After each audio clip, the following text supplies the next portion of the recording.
दोस्तों स्वागत है आप सभी का आपके अपने यूट्यूब चैनल प्राइम प्रभाकर पे।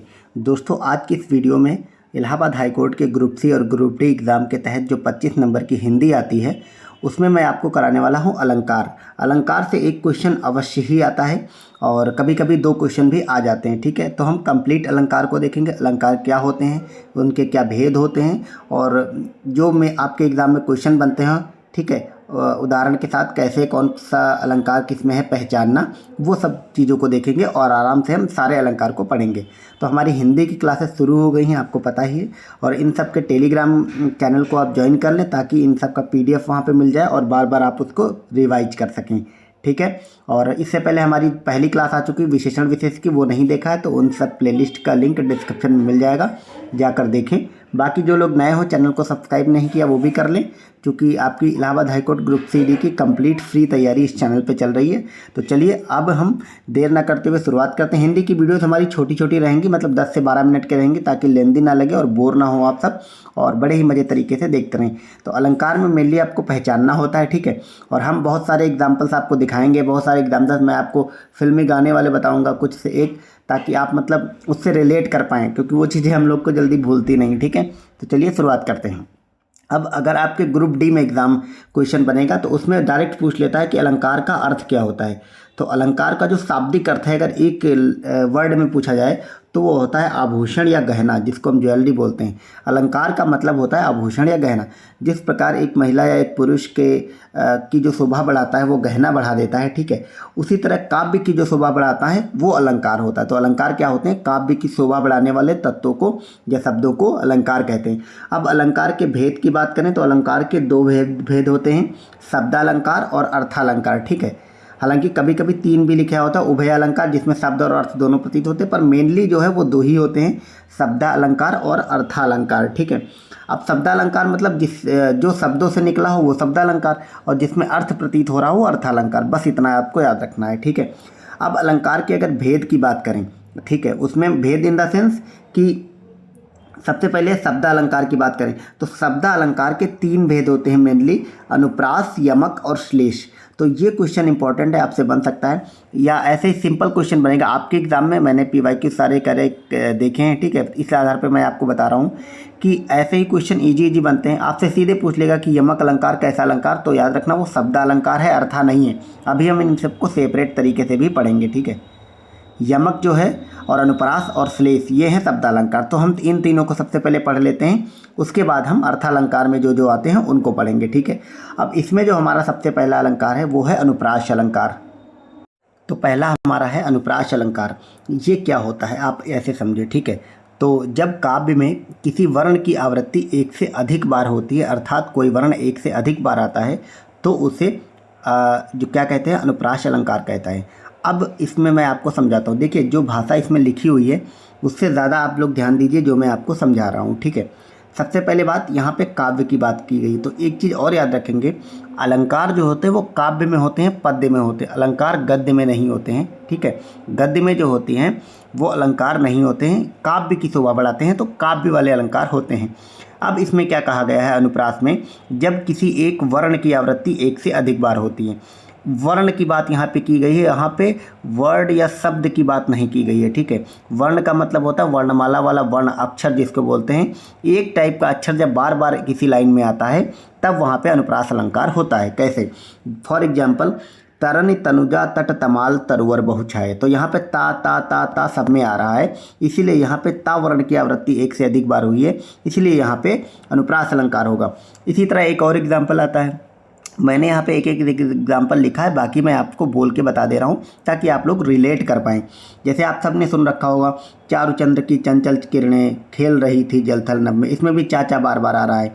मधुर मधुर मोहन मुस्कान मनोहर मनुज वेद का उजियाला, तो इसमें मामा बार बार आ रहा है, तो इसलिए इसमें भी यही सब हो जाएगा। ठीक है, तो ये इस टाइप से हो जाता है। ठीक है, अब अगर एक और एग्जाम्पल की बात करें तो उसमें अगर बार बार आता है, हम लोग बार बार घरों में पहेलियों के रूप में उसको बोलते रहते हैं कि आप लोग बोल के दिखाओ कि चंदू के चाचा ने चांदनी रात में चंदू की चाची को चांदी के चम्मच से चटनी चचाई। ऐसा अगर पूछ लिया जाए तो अगर आप ये हम तो बोलते रहते लेकिन जनरली पता नहीं होता इसमें कौन सा अलंकार होता है, तो इसमें अनुप्रास अलंकार होता है। ठीक है, तो अब आप समझ गए कि अनुप्रास क्या है। अनुप्रास का सिंपल सा मतलब है कि वह जहाँ पे एक वर्ण बार बार आए, ये एक शब्द नहीं। ठीक है, अगला है हमारा यमक अलंकार। यमक का मतलब होता है जब काव्य में कोई शब्द एक से अधिक बार आए और उसके अर्थ अलग अलग हों तो उसे यमक अलंकार कहते हैं। अब यमक का मतलब क्या हो आप समझो। यहाँ पे वर्ण की बात नहीं की गई, यहाँ पे शब्द की बात करी गई है। जब एक ही शब्द एक से अधिक बार आए, लेकिन जितनी बार आए, चाहे 2 बार आए, 3 बार आए, 4 बार आए, उन सभी बार उसका अर्थ अलग अलग होना चाहिए, तो वहाँ पे यमक अलंकार होगा। सिंपल सा उदाहरण के लिए, वह 3 बेर खाती थी, 3 बेर खाती थी, 3 बेर खाती थी, वे 3 बेर खाती थी। अब यहाँ पे जैसे कहा है 3 बेर खाती थी, एक बेर जो होता है फल, जो फ्रूट होता है बेर खाने वाला, यहाँ पे उस बेर की बात हो रही। फिर लिखा हुआ 3 बेर खाती थी, यहाँ पे इस बेर का मतलब है 3 बार, मतलब कि टाइम। वह 3 बेर खाती थी और 3 बेर खाती थी मतलब 3 बार खाती थी, तो ये इसका एग्जाम्पल हो जाएगा। अब यमक अलंकार के मैं आपको कुछ अलग एग्जाम्पल बताता हूँ। जैसे माला फेरत जुग गया, फिरा न मन का फेर, कर का मन का डारी दे, मन का फेर। आपके एग्जाम में जो सवाल आएगा वो इस टाइप से, इतने ईजी नहीं आएंगे जो मैंने अभी दोहा बोला, इस टाइप के आएंगे। अब इसमें माला जैसे मन का फेर, ठीक है, इसकी बात करी गई है, मन का की बात की गई है, तो मन का बार बार आ रहा है। जैसे मैंने बोला माला फेरत जुग गया, फिरा न मन का फेर, तो इसमें ये वाले मन की बात हो रही है, जो हमारे मन, हमारा अपने अंदर जो मन होता है। और कर का मन का डारी दे, यहाँ पे जो मन का बात आया वो वाला मन का जो मन का जो क्या बोलते हैं तत्व होता है, आभूषण होता है, रत्न, उस वाले मन की बात की गई थी। ठीक है, और मन का फेर, तो सबके मन की बात की गई। तो यहाँ पे यमक अलंकार के ये इतने एग्जाम्पल हो जाएंगे, आप देख पा रहे हैं। ठीक है, अब एक आध अगर और एग्जाम्पल देखें, हम सब ने बार बार सुन रखा होगा कि कनक कनक तय सौगुनी, मादक तया अधिकाय, या खाए बौराय जग, व खाए पौराय जग। तो इसमें कनक कनक की बात 2 बार हो रही। तो एक बार तो जो कनक की बात हो रही, वो जो कनक धतूरा वाला होता है उसकी बात हो रही, उसको खाने से आदमी बौरा जाता है। दूसरा कनक का मतलब सोना होता है, वहाँ पे उसकी बात हो रही है। जैसे एक और आपने सुना होगा, काली घटा का घमंड घटा, तो यहाँ पे घटा मतलब एक घटा का मतलब है घटना वाला, ठीक है, और काली घटा मतलब जो घटाएं बादल में छाती हैं उसकी बात हो रही है। तो ये सब एग्जाम्पल हैं, आप नोट डाउन करना चाहें जो मैं बोल रहा हूँ उसको नोट डाउन भी कर सकते हैं। बाकी आप लोग अगर कहेंगे तो मैं अलग अलग अलंकारों के अलग अलग एग्जाम्पल्स की मतलब पूरा डिटेल में नोट्स बना के एक थोड़ा सा 2-3 पिक्स में वो मैं आपको अपने टेलीग्राम पर डलवा दूंगा, आप सब वहाँ से उसको रिवाइज कर सकते हैं। अगला शब्द अलंकार में हमारा है श्लेष अलंकार। ठीक है, अब श्लेष क्या कहता है? श्लेष का सबसे पहली बात तो आप लोग अर्थ भी याद रखेंगे, शाब्दिक अर्थ। श्लेष का अर्थ होता है चिपका होना, अर्थात जब शब्द के एक से अनेक अर्थ चिपके होते हैं। जब काव्य में कोई शब्द एक बार आए और उसके एक से अधिक अर्थ प्रकट हो तो उसे श्लेष अलंकार कहते हैं। अब श्लेष और यमक में क्या अंतर है आप लोग समझिए अच्छे से। ठीक है, जैसे यमक में क्या होता था कि जब एक शब्द एक से अधिक बार आए और उसके अलग अलग अर्थ हों। ठीक है, और श्लेष का मतलब है एक शब्द एक ही बार आए। ठीक है, क्या लिखा है? जब काव्य में कोई शब्द एक बार आए, एक शब्द आए एक बार, लेकिन हर बार जब आप उसको पढ़ें तो उसका अर्थ आपके लिए अलग अलग प्रकट हो। यानी कि जैसे मान लो कहीं पे लिखा है शेर, तो लिखा तो ये शेर है, लेकिन शेर आप जब भी उस लाइन को, उस काव्य को पढ़ें तो शेर के आपके लिए मायने अलग हों, किसी के लिए और हो, तो सबके लिए मतलब अलग अलग हो। कहने का मतलब सिर्फ इतना है। और श्लेष का जो सबसे फेमस उदाहरण चलता है वो ये वाला चलता है कि रहमन पानी राखिए, बिन पानी सब सून, पानी गए न उबरे, मोती मानुष चून। अब इसमें पानी शब्द जो है वो बार बार आया है, जैसे यहाँ पे पानी है, यहाँ पे पानी है, यहाँ पे पानी है। ठीक है, लेकिन पानी के तीनों बार अर्थ अलग अलग हैं। जैसे पानी का अर्थ एक मोती भी होता है, मनुष्य भी होता है, आटा भी होता है, ठीक है, चमक भी होता है, इज्जत भी होता है और जल भी होता है। ठीक है, अब क्या है, जैसे पानी का अर्थ अगर आप मोती लेंगे तो मोती जो है वो चमकना, ये इसका अर्थ हो जाएगा। अगर आप पानी का अर्थ मनुष्य लेंगे तो मनुष्य की इज्जत होती, ये अर्थ हो जाएगा। पानी का अर्थ अगर आप चूना या आटा लेंगे तो उसका अर्थ जो है वो हो जाएगा जल से रिलेटेड हो जाएगा। तो ये इतनी पानी के अर्थ हो गए, इसलिए यहाँ पे क्या है आपका श्लेष अलंकार है। तो यहाँ पे हमारे हो गए शब्द अलंकार खत्म। अब हमारे शुरू होते हैं अर्थालंकार। अर्थालंकार में क्या क्या मेन आते हैं, मतलब वही बात है जहाँ से अर्थगत हो। ठीक है, इसमें आते हैं उपमा, रूपक, उत्प्रेक्षा, भ्रांतिमान, संदेह, दृष्टांत, अतिशयोक्ति, विभावना, अन्योक्ति, विभावास, विशेषोक्त, प्रतीति, अंतरार्थ। ये इतने मतलब सारे इंपॉर्टेंट नहीं, ये इनके प्रकार लिखे गए। इसमें जो जो इंपॉर्टेंट है वो मैं आपको सारे कराए दे रहा हूँ अच्छे से, और मैं बताऊंगा आपके एग्जाम में क्वेश्चन कहाँ से बनेगा। इसमें हमारा पहला उपमा अलंकार। अब उपमा परिभाषा में क्या लिखा गया कि समान धर्म के आधार पर जहाँ एक वस्तु की समानता या तुलना किसी दूसरे वस्तु से की जाती वहाँ उपमा अलंकार होता है। उपमेय वर्णीय वस्तु जिसकी उपमा या समानता दी जाती उसे उपमेय कहते हैं। अब ये बात क्या लिखी गई, उपमा का मतलब होता है किसी एक को दूसरे की उपमा दे देना। सिंपल सा मतलब होता है इसमें तुलना की जाती है। उपमा का मतलब तुलना की जाती है। और इसमें एक बात और आप याद रखेंगे, जिस वस्तु की तुलना की जाती है, ठीक है, जिस वस्तु, मान लो मैंने कहा जिस वस्तु की तुलना जी की जाती उसे कहते हैं उपमा, और जिस वस्तु से तुलना की जाती है उसे कहते हैं उपमेय। ये आप याद रखेंगे, ठीक है। फॉर एग्जाम्पल, आप एग्जाम्पल से समझे ज़्यादा अच्छे से समझ आता है। मैं कहता हूँ कि उसका मुख चंद्रमा के समान है, ठीक है। अब मैं यहाँ पे उसके मुख की तुलना चंद्रमा से कर रहा हूँ, तो यहाँ पे चंद्रमा की उपमा दी जा रही है उसके मुख को, ठीक है, ये आप याद रखेंगे। तो मुख की चंद्रमा से समानता बताई गई है, इसलिए मुख जो है वो उपमेय है, और चूंकि चंद्रमा से तुलना की जाए तो चंद्रमा जो है वो उपमा हो जाएगा। चंद्रमा की उपमा मुख को दी जा रही है, ऐसे आप याद रखेंगे, ठीक है। उपमान जिससे उपमेय की समानता तुलना की जाती है उसे उपमान कहते हैं। जैसे उपमेय मुख की समानता चंद्रमा से की गई है चंद्रमा उपमान है। मैंने आपको ऑलरेडी समझा दिया इसका, ठीक है। तो ये इस तरह की बात होती है। अब इसकी पहचान आप कैसे करेंगे, कुछ वर्ड होते हैं जिससे आपको उपमा अलंकार की पहचान होती है, जैसे सी, सम, सरिस, सदृश, ये उपमावाचक शब्द होते हैं। कहीं पे अगर सी आ जाए, जैसे कहें वो गुलाब सी है, ठीक है, तो सी लग गया ना। सम, सरिस, सदृश, ये सब उपमावाचक जो अलंकार होते हैं उसकी पहचान होती है, ठीक है। अगला है हमारा रूपक अलंकार। और अब ये जो हम पढ़ रहे हैं उपमा, रूपक, ये सब अर्थालंकार हैं, ठीक है, ये शब्द अलंकार नहीं है। जैसे उपमा अलंकार में क्या था कि उपमा मतलब उसमें किसी को दूसरे की संज्ञा दे दी जाती है, लेकिन रूपक में क्या होता है कि रूपक में ज्यों का त्यों नाम दे दिया जाता है, ठीक है। जैसे मैं कहता हूँ कि वह व्यक्ति शेर है, तो यहाँ पे रूपक हो जाएगा। हमने उस व्यक्ति को डायरेक्ट शेर ही बोल दिया, तो यहाँ पे रूपक होगा। अगर हम बोल दें कि वह व्यक्ति शेर के समान है, तो इसका मतलब यहाँ पे मैं उस व्यक्ति की तुलना शेर से कर रहा हूँ, तो उपमा हो जाएगा। लेकिन जहाँ पे इधर उधर उपमेय उपमान ना लगा करके बल्कि डायरेक्ट उस व्यक्ति की या किसी भी चीज़ से तुलना अगर कर दी जाए, तुलना नहीं बल्कि उसको डायरेक्ट उस व्यक्ति उसको बोल दिया जाए, तो वहाँ पे रूपक हो जाता है। सिंपल सा आप इतना समझेंगे। तो वही बात यहाँ पे लिखी गई है कि उपमेय और उपमान को एक रूप कह दिया जाए, वहाँ रूपक अलंकार होता है, ठीक है।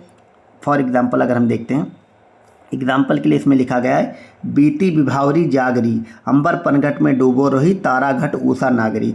यहाँ पर अंबर पनघट तारा घट ऊषा नागरी में उपमेय उपमान का एक हो गए, अतः से रूपक अलंकार होगा, ठीक है। फॉर एग्जाम्पल, ठीक है, बीती विभावरी, यहाँ पे अंबर को पनघट कह दिया गया है, तारा को घट कह दिया गया और उषा को नगरी कह दिया गया है। तो यहाँ पे डायरेक्ट हो जाएगा रूपक अलंकार। आपके एग्जाम में ना इसी तरह के आएंगे एग्जाम्पल। जैसे एक एग्जाम्पल आता है कि मैया मैं तो चंद्र खिलौना लीनूं। अब जो छोटा बच्चा है, यहाँ पे कृष्ण जी के लिए जो पद लिखे गए उसमें ऐसे एग्जाम्पल आपके एग्जाम में पूछे जाते हैं। कृष्ण जी रोते हुए माता से कह रहे हैं चंद्रमा को देखते हुए कि मैया मैं तो चंद्र खिलौना ले लूँ। तो यहाँ पे वो चंद्रमा से खिलौने की तुलना नहीं कर रहे हैं, बल्कि चंद्रमा को ही खिलौना बता रहे हैं। तो इस टाइप के एग्जाम्पल आपके एग्जाम में आएंगे और आपसे पूछे जाएगा इसमें कौन कौन सा अलंकार है, ठीक है। अगला है हमारा उत्प्रेक्षा अलंकार। जहाँ उपमेय में उपमान की संभावना व्यक्त की जाए वहाँ उत्प्रेक्षा अलंकार होता है। जैसे उपमेय में उपमान व्यक्त किया जाए तो उपमेय को उपमान ही कह दिया जाए तो रूपक, और उत्प्रेक्षा में होते जहाँ पे संभावना, याद रखना है आप लोग कि संभावना की बात अगर आए उपमेय उपमान में तो वहाँ पे होता है उत्प्रेक्षा अलंकार। इसकी पहचान होती जनु मनु मानो जानो इव जैसे शब्दों का प्रयोग होता है। तो जहाँ पे जनु मनु मानो जानो इव आता है वो उत्प्रेक्षा होता है। आप सिर्फ इतना याद रखेंगे। फॉर एग्जाम्पल, उसका मुख मानो चंद्रमा है, तो यहाँ पे उसका मुख चंद्रमा है या चंद्रमा के समान है। देखो एग्जाम्पल से इसे समझो। अगर हम बोलें कि उसका मुख चंद्रमा के समान है तो उपमा, उसका मुख चंद्रमा है तो रूपक। अब उसका मुख मानो चंद्रमा है, संभावना व्यक्त करी जा रही, तो यहाँ पे उत्प्रेक्षा अलंकार हो जाएगा। एक और एग्जाम्पल देखते हैं, नेत्र मानो कमल है। अब नेत्र कमल है तो हो जाता रूपक, नेत्र कमल के समान है तो हो जाता उपमा, नेत्र मानो कमल है तो हो जाएगा आपका उत्प्रेक्षा, ठीक है। एक और एग्जाम्पल आता है, जनु वर्षा ऋतु प्रकट बुढ़ाई, तुलसीदास जी ने लिखा है। तो यहाँ पे जनु आ गया, तो इसलिए यहाँ पे भी उत्प्रेक्षा अलंकार हो जाएगा। अगला है हमारा भ्रांतिमान अलंकार। भ्रांतिमान का मतलब है जहाँ पे समानता के कारण एक वस्तु में दूसरे वस्तु का भ्रम हो, वहाँ भ्रांतिमान अलंकार होता है। ठीक है। फॉर एग्जाम्पल, पाए महावर देन को नाइन बैठी आए, फिर जान महावरी एड़ी मीड़त जाए। अब यहाँ पे क्या गया है, कहा गया है, देखो भ्रांति का मतलब होता है, भ्रांति आप सबने भ्रांति अगर अर्थ निकाले, इसका मतलब ये होता है शंका, भ्रम होना। जैसे हम कहते हैं कि सर्प, रस्सी में सर्प का भ्रम होना। रस्सी पड़ी है, रात का अंधेरा हो गया है और आप लोग को लगता है कि ये सर्प पड़ा हुआ, तो वहाँ पे भ्रांतिमान अलंकार होता है।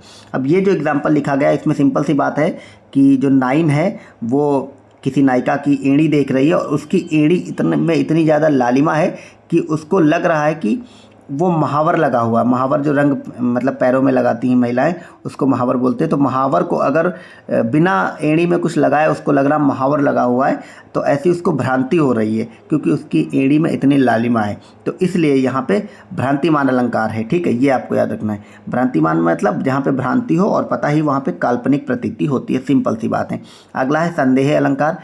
जाहिर सी बात है, जहाँ अति सादृश्य के कारण उपमेय और उपमान में अनिश्चय की स्थिति बनी रहे, अर्थात जब उपमेय में किसी अन्य वस्तु का संशय उत्पन्न हो जाए तो वहाँ संदेह अलंकार होता है। संदेह का मतलब सिंपल सा है, आपको पता है, जहाँ पे संशय है वहाँ से उपमेय और उपमान जो होता है उसमें कुछ समझ में ना आया कि कौन उपमेय है और कौन उपमान है। ठीक है, तो वो हो जाता है ये चीज़। ठीक है। फॉर एग्जाम्पल, सारी बीच नारी है या नारी बीच सारी है, कि सारी ही किनारी है, कि सारी ही नारी है। तो अब ये आप सबने पढ़ रखा होगा, ये वो संदेह अलंकार का एग्जाम्पल होता है। जैसे एक महिला ने साड़ी पहन रखी है और साड़ी इतनी भारी है, इतने मतलब अच्छे से लपेट रखी है कि पता ही नहीं चल रही कि साड़ी बीच नारी है कि नारी बीच साड़ी है, कि नारी ही साड़ी है या नारी ही साड़ी है, तो हो जाएगा संदेह।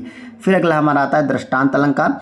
दृष्टांत का मतलब है जहाँ किसी बात को स्पष्ट करने के लिए सादृश्य मूलक दृष्टांत प्रस्तुत किया जाए, वहाँ दृष्टांत अलंकार। दृष्टांत का मतलब आप सबने अगर सिंपल अर्थ भी निकालें कि दृष्टि का मतलब होता है देखना, मतलब जहाँ पे आप सादृश्य मूलक दिखने वाला दृष्टांत, जहाँ पे दिखे वैसी बात अगर बोल रहे हैं तो वो दृष्टांत अलंकार होता है। जैसे मन मलिन तन सुंदर कैसे, बिसरस भरा कनक घट जैसे। यहाँ उपमेय वाक्य और उपमान वाक्य में बिंब प्रतिबिंब का भाव है।